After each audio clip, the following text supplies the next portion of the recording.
You know, when I started contemplating marriage, the Lord asked me, what is the purpose of marriage?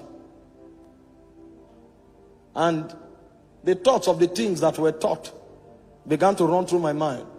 You know, we hear things like, marry who you love. It's about happiness. Make sure you are happy. And all of these are very beautiful.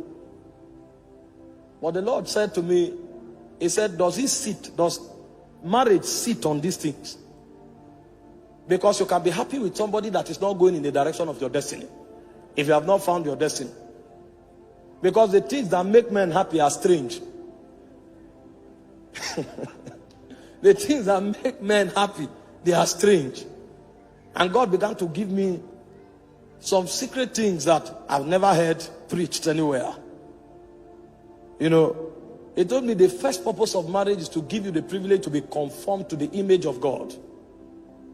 He said that is why you will not find who you want to marry on the street.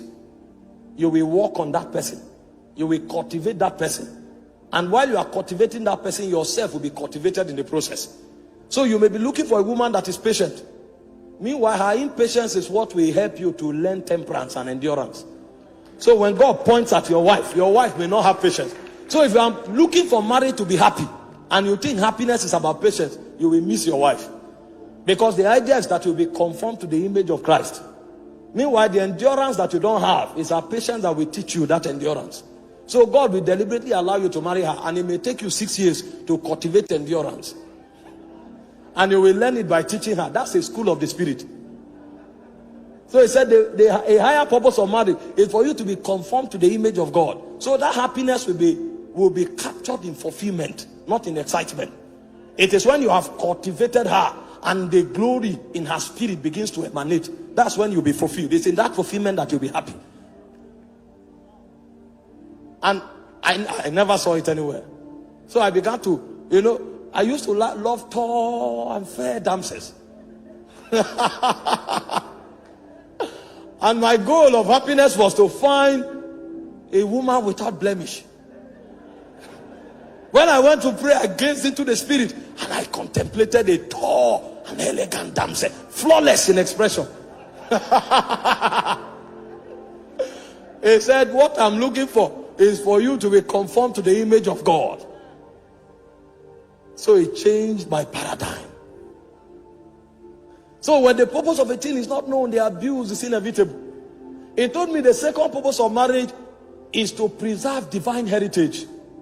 He said the reason you could trace Jesus back to Adam is because God trapped that divine order in a bloodline. So when men hide things, they hide them in a bank. But when God hides things, he hides it in men. So the choices of marriage is to help transfer eternal ordinations from one generation to another. So it is God's way of hiding dimensions of the spirit. So God will prefer you marry someone with a godly heritage than to marry a diva. Because God is trapping an ordination. And only in such vessels can eternal ordination be captured. I said, wow. I was not ready to marry. If I married 5 years ago, my wife would have been a goddess. But my ministry would have ended by now. He said the third purpose of marriage is worship. He said because it is in finding your wife that you will learn how to bend your will. Because worship is not a good song. Worship is the ability to conform to the will of the Father. So it is it's not what I desire, it's what you desire. Not my will, but thine. And he said it's a marriage that you will discover that. I said, wow. So when the purpose of a thing is not known, the abuse is inevitable. He said the fourth purpose of marriage is so that you can learn the mystery of oneness. That's the mystery that holds the Godhead together. The Father, the Son, and the Spirit. The ability to live and become one. And that was why he said, for the woman, love is submission. And they say, for the man, love is sacrifice. So everything the woman has, she relinquishes it. And it looks as if she's vulnerable. And then everything the man has, it commands the man to lavish it on the woman. So at the end of the day, nobody owns nothing. And as they grow on that corridor, a point comes, the woman is lost in the man and the man is lost in the woman. So the mystery of divinity can be manifested in their home. So when you step into their family become heaven on earth, because God dwells there. You know, when you come on the altar, you can coordinate yourself. You can't do that with your wife. Your wife knows you. So when you are trying to act wise, they will say, this man is a hypocrite. I know. And when you look at the face of the woman, you can tell who that man is. When oneness is achieved, alignment is achieved. So that man, his communication frequency with his wife will become heightened. When he looks at that woman, he is saying much more than words can ever articulate. That's a mystery. It's only in the Godhead that you find such mystery. That the Son can be on earth. He knows what the Father is doing in heaven. It's oneness. He said the fifth purpose is priesthood.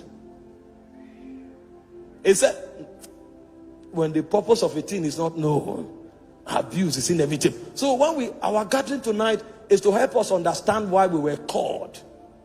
Why we were called. Why God summoned us. And what He brought us to achieve for Him on the face of the earth. Because God did not call us for the formality of a call. Because if it was about the formality, when you come to church and you are excited, that would have been enough. But there is something God wants to achieve that is deeper than our excitement. Even though our excitement is part of it. Because He gave us emotion.